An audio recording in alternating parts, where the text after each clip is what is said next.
Welcome to DC Shmooze with OU Advocacy. We're getting to know some of our nation's elected leaders and learning about their policy goals. Join us as we dive in. Hello, this is Nathan Diamond. I'm the Executive Director of the Orthodox Union Advocacy Center, and this is another episode of our DC Shmooze, in which we meet and engage with members of Congress and ask some nice questions to enable our community to get to know people who are leading on issues that are of concern and interest to the Orthodox Jewish community across the country. And today we're joined by Congressman John Moolenaar, Republican of Michigan. Congressman Moolenaar, thank you so much for being with us. Well, thanks for having me, Nathan. It's good to be with you today. Yeah, maybe tell us a little bit about where you're from in Michigan. It's not a part of Michigan that has a large Jewish community, so maybe give folks an idea of where you're from and what your district is like. Well, I grew up in Midland, and my district is 20 counties across the central, northern, and western part of the state. I now live in the Grand Rapids area in a small town called Caledonia, and have served in Congress. This is my fifth term. I serve on the Appropriations Committee and on the Labor, Health, Education Subcommittee.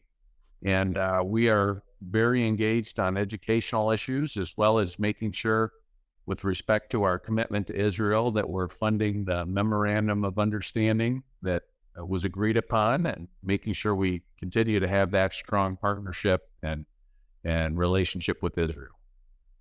That's great. And we'll turn to those issues in a moment. What got you interested in getting into politics? Well, the opportunity to help people. And to me, that's, one of the really special things about this job, where you get to help people, whether they're struggling with a federal agency like the EPA or IRS. In some cases, it's Social Security, Medicare. You get to, assist people who have problems. But also you're involved in setting the course for our nation's future, whether it's, in my case, working on the budget and the spending plan, as well as some of the policy issues that affect our everyday lives. So it's really been an honor to serve our country. I had the opportunity to serve at the state level and the state legislature, as well as the local level and on the city council as well. That's great. And you mentioned you're on the Education Committee in the House. You're also the chair of the School Choice Caucus. And school choice is a very important issue to our community, because more than 90% of folks in our communities choose to send their children to non-public schools. Tell us a little bit about your interest in school choice in general, and maybe also then what opportunities do you see for advancing school choice policies in Congress in the next couple of years? Well, first of all, I just from a philosophical standpoint, I am a believer that parents are the primary educators of their children and have the most at stake in terms of wanting to make good decisions about how to raise their children, how to best educate their children. And to me, it's important that we give families the educational freedom to pursue those goals. And so philosophically, I think that's very importantly, but I also came to it as a parent, because my wife and I have raised 6 children and have had them in a variety of schools, sometimes public, sometimes private, for at a charter school for a period of time. And it was each time it was in the best interest of the child and what we thought would really help benefit them the most. And to me, that's a fundamental thing. And I was so impressed with the work they were doing at the charter school. I agreed to be the administrator of the school for a period of time as well, and saw firsthand how, if you view yourselves as, caring for a child and entrusted with that child versus just a product that's coming out, that's a very big difference in terms of philosophy. So I think school choice encourages educators to really view themselves as being entrusted and making sure they're accountable to parents, community, as well as the students. That's great, and we very much agree with that kind of mindset, if you will. What do you see as the opportunities to advance school choice legislation in this Congress over the next year and a half, 2 years? Well, I believe in the House, we're going to do some things to move the ball forward. And I was really pleased. January was a big month for school choice. Senator Tim Scott and I hosted a school choice rally and had kids from around the country participate in that.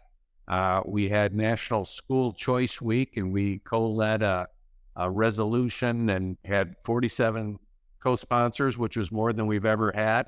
And I think you'll see in the House, we're working on some legislation, basically a parent's bill of rights, if you will, that really recognizes the value and the importance of parents being involved in their child's education and really wanting to empower parents, which ultimately school choice is probably the best policy we could do to, advance that cause. And I think we're going to move on that. I don't have the exact timing on it, but I know there's a considerable amount of interest. It was part of our commitment to America on the campaign trail. So I believe we'll take action.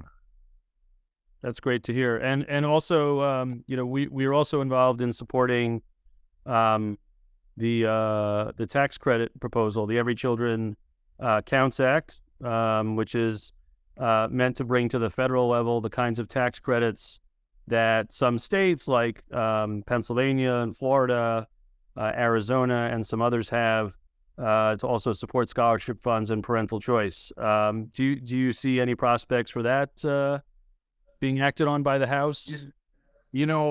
I hope so. It's always a challenge on the federal government because we do have oversight of Washington, D.C., where we support the scholarships there.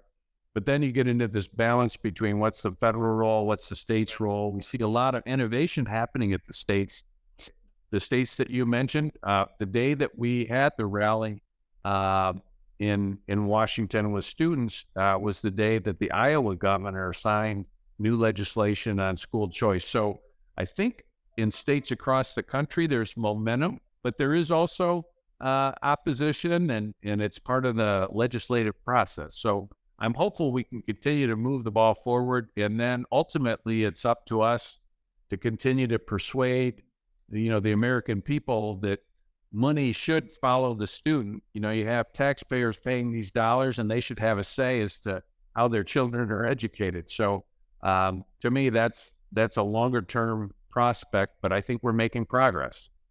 That's great to hear. You did mention that you also sit on the Appropriations Committee, which as you alluded to is so important in supporting the U.S.-Israel relationship. The U.S. is Israel's most important ally, and Israel is also a great ally to the United States in terms of how it shares intelligence and other important resources. Maybe I can ask you the question this way. There has been a lot of talk since the Republicans took the majority in the House about reducing spending. I think we would hope, and I assume, you would say that's not going to be like indiscriminate.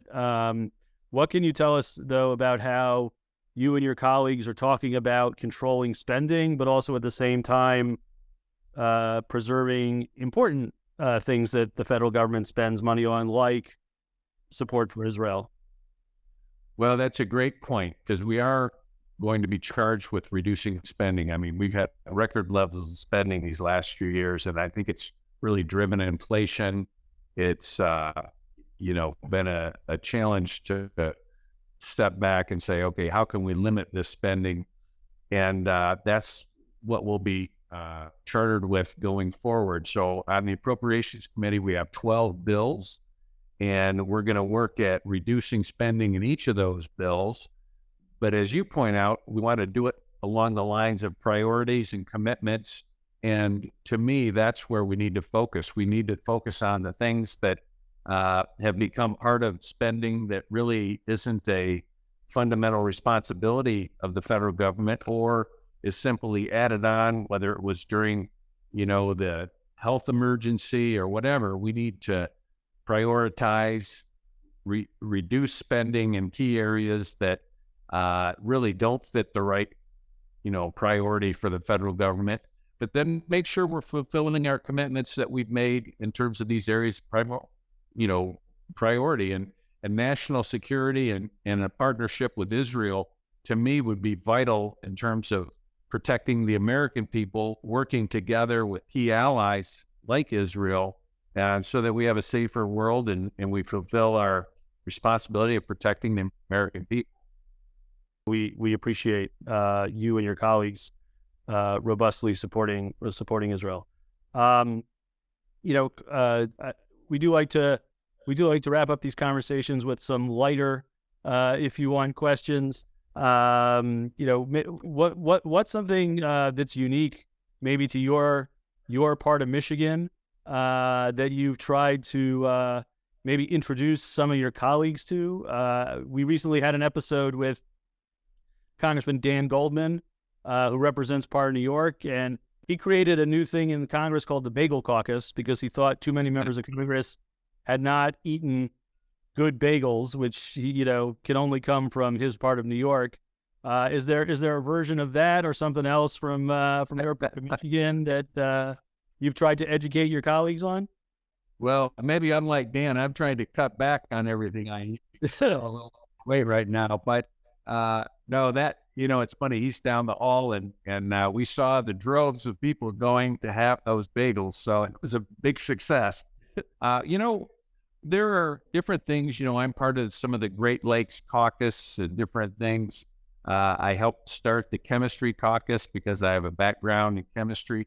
One area in my new district that I've been working hard to really promote is some of the heritage in the district. I represent Lake County, which is the home of a place called Idlewild. And in the 30s, 40s, and 50s, and early 60s, when America had, segregation and Black families and entertainers really didn't have very many areas where they could vacation or, have entertainment venues, Idlewild was the go-to place. And one of the things I'm working on with some of the leaders in the community is how do we present that heritage and the history there, but also recognize that with desegregation, people went everywhere in the world, and then Idlewild became, an impoverished area. Lake County is one of the poorest counties in the state. And how do we help rebuild and make sure that we're caring for the community as well as celebrating the heritage there? So that's an area that I'm working on. And very excited because I think it's an amazing history for Michigan. Some of the, Ella Fitzgerald, all these highest level entertainers would play Idlewild before they, maybe went to the Apollo Theater or somewhere else that was considered a major venue. Wow, that's so interesting. Thank you for sharing that. Yeah, that's really very interesting. And are you able to travel back and forth and be home to your district on a consistent basis, or do you spend more of your time in Washington these days? Well, often we're in Washington for 3 weeks out of 4, and then you try and travel back and forth on the weekends, and then maybe have a week in your district. And to me, that's always, because I have 20 counties, it means a lot of windshield time driving around different areas of Michigan. My district is quite rural, and it's one of the most diverse agriculture districts, I believe, in the country, from fruits and vegetables to livestock and dairy. It's quite remarkable in that way. So it requires a lot of time getting around by car. Well, that's great. Well, thank you so much, Congressman John Moolenaar, for spending some time with us and letting our community get to know you a bit better, and for your leadership on issues that the Orthodox Jewish community across the country cares about very much. We really appreciate your leadership and your partnership. Thank you very much. Great to be with you today. Thank you. Thank you, everyone. Again, my name is Nathan Diamond, and this has been the Orthodox Union's DC Shmooze.